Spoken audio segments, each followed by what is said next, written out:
Howdy everyone, and welcome back to another skills video. And in this video I thought I'd talk to you about masking tape and why it's a must for the toolbox and how useful it is really. So let's get talking. So before I show you any demonstrations how I use masking tape, I need to talk about just masking tape on its own. Now I like to use the blue tape. This is called painter's tape when you're in the DIY store. The reason for this is that it doesn't leave a residue. It's tacky enough to stick together, but it doesn't leave anything behind. Now you can go buy the cheap kind of, very, very pale brown masking tapes. They're great. They can be quite sticky. But if you find you could leave it on your work over a few days and you find it really hard to get off. This is, again, lessons I learned when I was a young wire wrapper. And it was one of my students, Kay, who showed me the blue tape. And thank you, Kay, for that. I've been using it ever since. So let's get on and let me show you how I use masking tape in my work. For the start of this demonstration, I thought I'd show you how I use masking tape to hold some wire together. Now, there are products out there that can do that for you. One of these things, I've recently picked up one of these things. I've seen other people use them. They're great. You can put your wire in, do it back up. Absolutely brilliant. But I still love using masking tape. A bit chunky, can get in the way. Masking tape, not chunky, doesn't get in the way. So how would I use masking tape when strapping wire together? So I'm going to cut myself, well, I'm going to find the end first. There we go. I'm going to cut myself 2 to 3 centimeters, not much. As you can see, not a huge amount. I'm then going to cut a strip of this about 3 centimeters wide. 3 millimeters, not centimeters, 3 millimeters wide. Just a thin strip like so. I'm going to take my spare bit of masking tape and I'm going to stick it to my desk. I will use it another day. I'm going to take my thin strip of masking tape and I'm going to pick up my wires like so. I'm then going to take the masking tape and I'm going to, just towards the end of one wire, at the end or in the middle roughly, you don't want to be overlapping. And then I'm going to just roll it round a couple of times, as tight as possible. I'm going to stop there. I'm going to take my pliers and I'm going to give them a squeeze, like so.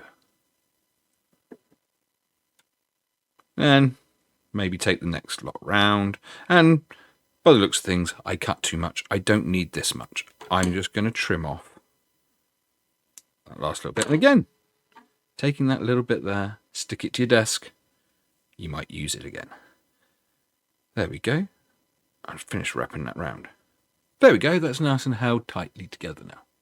As you can see, ready for weaving, wrapping, or whatever you want to do. And just to show you how easy it is to take off. Go find that edge. No, where did I put the edge? Here we go. Demonstration time, as usual, and I can't find the edge I've just created. There it is. There it is. There we go. I'm really not selling it, am I? I'm trying to sell you masking tape and I'm trying to get it off and it's not coming off. Yes, it does come off. Here you go.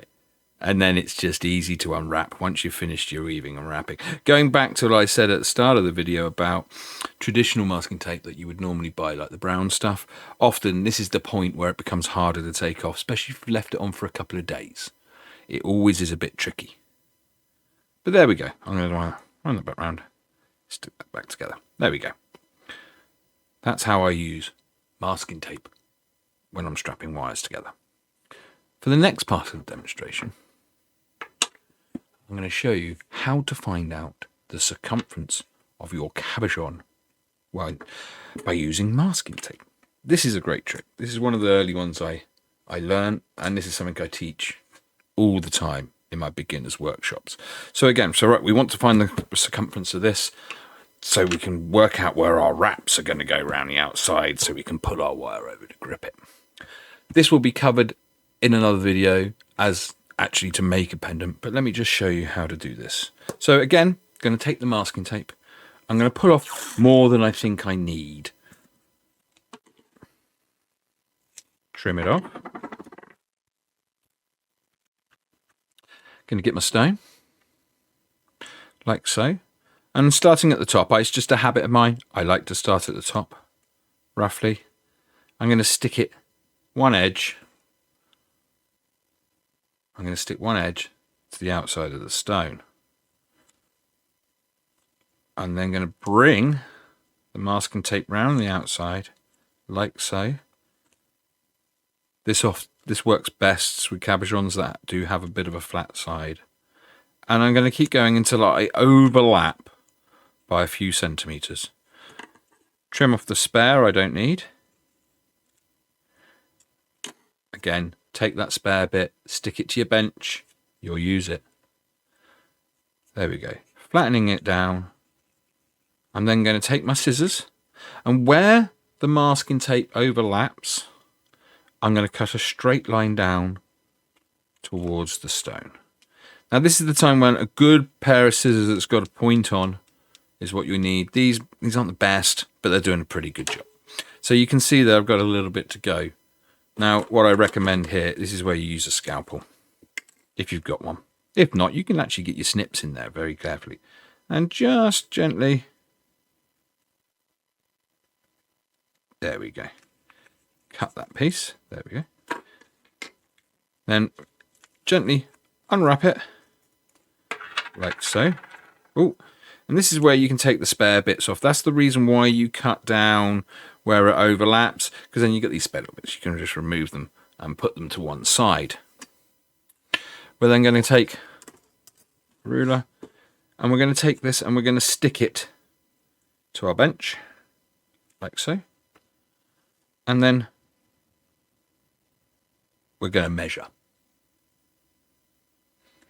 And as you can see, you now have the circumference of your stone. Brilliant. Quite an easy, simple trick, really. And the beauty of this then becomes a little bit of a blueprint you can draw on and everything. And as you're weaving and wrapping, you can then refer to this. So say like you wanted to, there was a certain point on the stone that you really wanted to highlight, or you wanted a prong where that point is to cover something up. You can mark your prongs where they're going to go on here. And so when you do your weaving and wrapping, you can then marry everything up. And I will show you this in a future video very soon. Actually, it's going to get filmed next week on how to grip a stone. But I needed to kind of get this out of the way. I needed to talk to you about this because just to save some time on the next video. So I've gone through why I love masking tape. So yeah, I recommend getting down the DIY store. Blue painter's tape is a must. You can use the other stuff if you want. There's nothing stopping you from doing it, but this stuff causes less wearing. And again, thank you, Kay. I remember years ago when you showed me how to use this. Brilliant. Thank you very much for that. Right, peoples. Thank you for joining me in this video. I hope you learned something here new, and I hope to see more of you using masking tape out there as well, which would be really cool. Please join me in the next video where we're going to look at I was going to call it a basic grip. It's the most simplest pendant to make, but the idea behind it is that when you've got that friend that turns up with a random shaped stone, you know the one. Oh, can you do something like this for me? Okay, but there is a way, and I do have a way of a very, very, very simple way of capturing a stone. So please join me in the next video. Thank you. Take care. Bye-bye. Thank you everyone for watching. To support this channel and help me keep making more videos, please come on over and join my Patreon, where you will get access to all my videos early, free downloads of my books and tutorials, entries into my giveaways, plus more. Thank you. Bye-bye.